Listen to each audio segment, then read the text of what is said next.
Hello student, आप सभी को इंडियन एजुकेशन में स्वागत है। और आप लोग को पढ़ाने के लिए लाई हूँ कॉम्प्लिकेशन ऑफ ब्लड और ट्रांसफ्यूजन के बारे में पढ़ाने जा रही हूँ। वीडियो को देखने से पहले आप सभी लाइक और सब्सक्राइब जरूर करिए। क्या है तो कॉम्प्लिकेशन ऑफ ब्लड ट्रांसफ्यूजन से उपद्रव होते हैं। क्या क्या उपद्रव होंगे उसके बारे में बताने जा रही हूँ। तो रक्त चढ़ाने के पहला क्या है, तो रक्त चढ़ाने के तुरंत बाद क्या हो जाती है, तो हीमोलाइसिस हो जाती है। ब्लड चढ़ाने के तुरंत बाद क्या हो जाती है, तो हीमोलाइसिस हो जाती है क्योंकि कुछ समय बाद लाल रक्त कोशिकाएं रेड ब्लड सेल फट जाती है क्योंकि कुछ ही समय बाद हीमोलाइसिस होती है। उसके बाद क्या होता है, रक्त चढ़ाने पर वो फट जाती है। लाल रक्त कोशिकाएं आरबीसी रेड ब्लड सेल फट जाती है।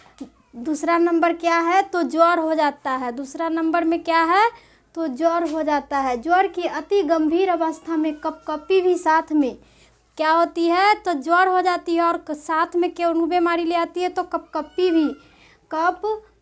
के साथ में बुखार हो जाती है। किसके ज्वर हो जाती है और ज्वर अति गंभीर अवस्था में कपकपी के साथ हो जाती है।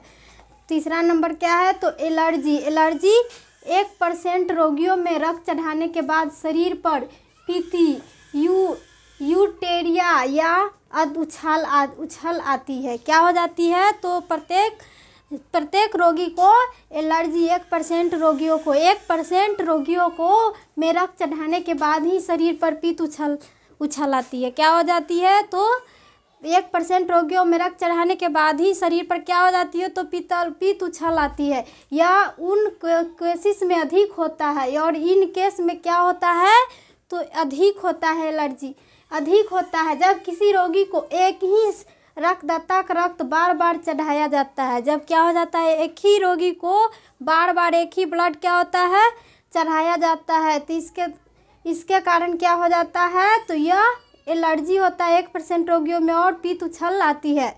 यह हो गया। चौथा नंबर यकृत शोथ। क्या हो जाता है, यकृत शोथ हेपेटाइटिस। यकृत शोथ मतलब क्या हो गया, हेपेटाइटिस।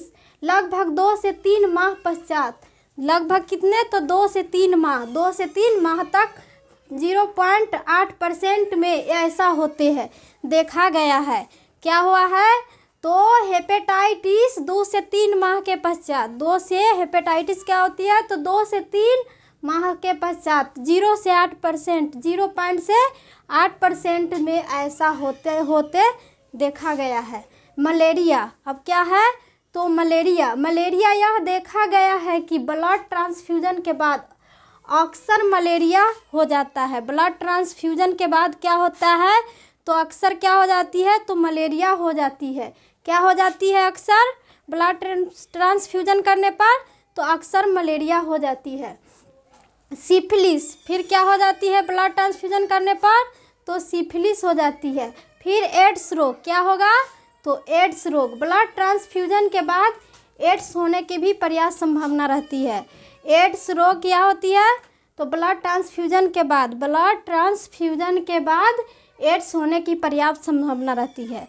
ब्लड ट्रांसफ्यूजन के बाद क्या होती है, एड्स होने की पर्याप्त संभावना रहती है ब्लड ट्रांसफ्यूजन होने के बाद। एयर एम्बोजिम, क्या है, एयर एम्बोजिम क्या होती है, तो एयर एम्बोजिम रक्त चढ़ाने के समय रोगी की शिरा में वायु के बुलबुले रोगी के शिरा में जो वायु बुलबुले प्रवेश करेगी वह जाने से यही उपद्रव पैदा होती है। एयर एम्बोलिज्म क्या होती है, तो रोगी को शरीर में चढ़ाने के साथ क्या होता है, तो बुलबुले की तरह शरीर के अंदर जाने पर क्या हो जाता है, प्रवेश कर जाने पर यह उपद्रव पैदा हो जाती है। इससे क्या कहेंगे, तो ब्लड ट्रांसफ्यूजन के उपद्रव। यही हो गया क्या, तो ब्लड ट्रांसफ्यूजन।